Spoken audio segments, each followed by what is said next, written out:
Hey, it is your buddy, Peace and Harmony with you here today.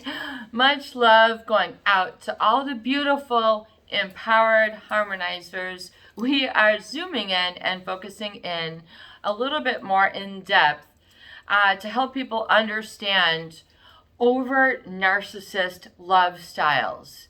An overt narcissist is someone who is overtly, obviously, once you know the telltale signs, the red flags, the indicators, and then you'll understand what behavior treatment of other follows, you'll be able to know a little bit more and get an emotional rudder in terms of where things are going and how you understand people's relational styles. One is they have a big foot that they do not feel problematic with squashing or minimizing, making small, wounded, maimed, or otherwise felt to be less than of others. So these are the people with the huge size 16 foot of the world, and I'm talking about an emotional size 16 foot, where they just sort of overwhelm people with how superior they are. In fact, they might even say that.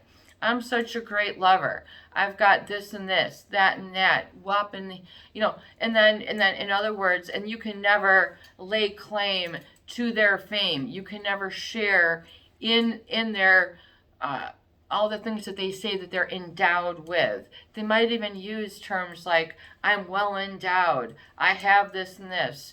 I always, they might even talk so vagrantly positively about themselves. They show up in a Lamborghini with two girls dressed in small bikinis. Okay, big guy with a big diamond watch, girls on each side. They're doing whatever. He's got, overt narcissist. If you go to his house, he's probably not going to want to hear stories about your life journey, what you're going through, or he's going to be all about himself.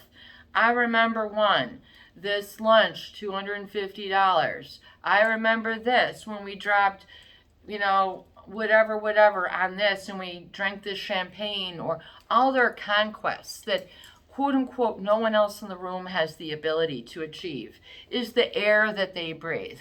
So if you're breathing the air with them, you can't even lay claim to like your own air of breath. Why? Because they are so much better than, for reasons probably that they haven't been instilled, either because they are in love with themselves in the mirror. So Narcissus, Greek mythology. Greeks were pretty reckless in terms of their early ancient societies and how they treated things. But Narcissus is the story of a young man who fell in love with an image of himself. I mean, that's all he could have. That no one else, was as beautiful. No one else could he, have this passion for.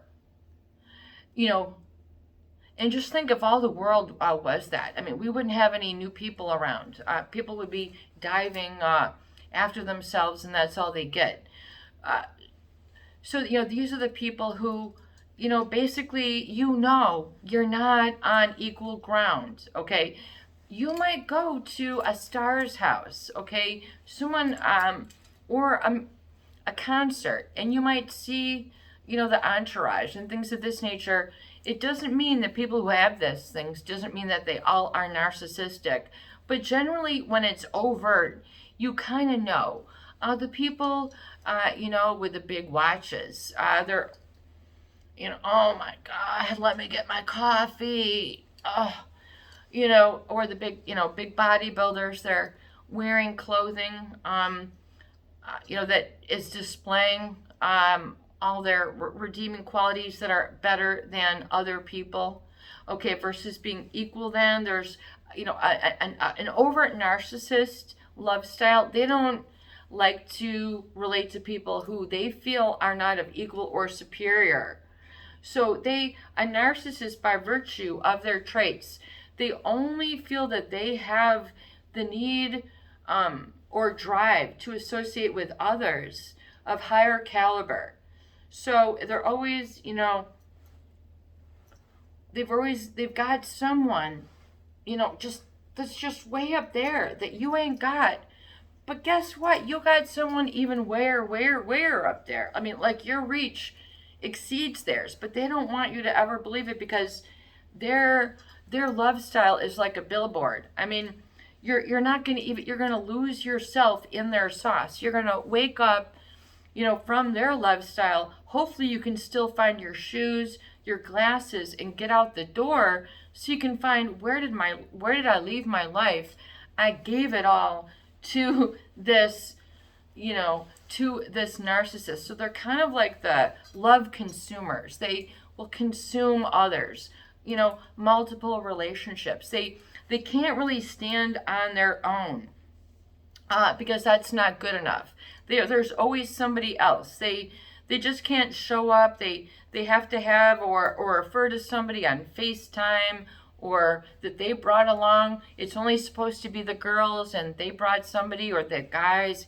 It's just like they always sort of break the etiquette.